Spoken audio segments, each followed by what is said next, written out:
Stay alert. That's what we're being encouraged to do over the next few weeks.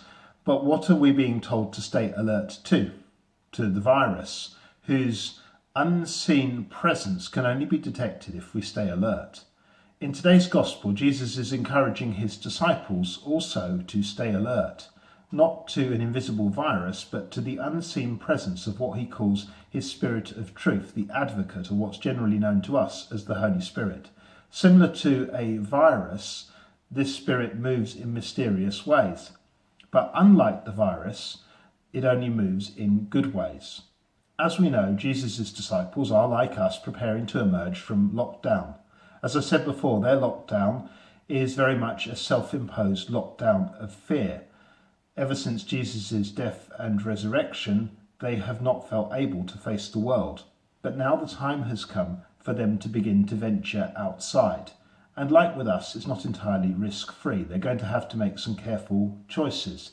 They're going to have to think about where they go and who they spend time with. They're going to have to weigh up necessary and unnecessary risk. And Jesus, knowing this, wants them to be properly equipped and adequately protected.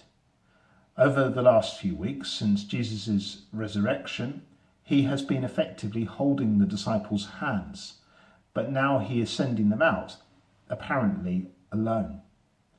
But they're not going to be alone, because they are going to have the gift of his Spirit, that comforting, protecting, and encouraging presence of God that will help them, if they are alert to it, to make the right decisions and to do the right things.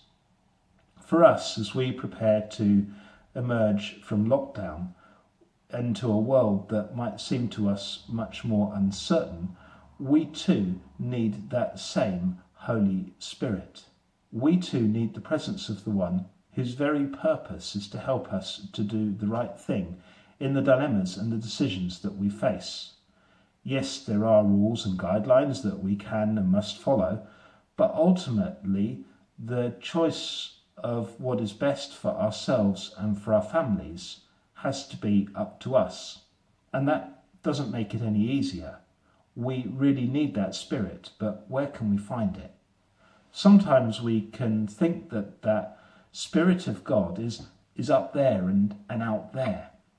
But the gospel tells us that she can be found with us. She is already with us. She is already in us. But where? The answer is in that deepest core and sanctuary of us, which is what the church calls our conscience.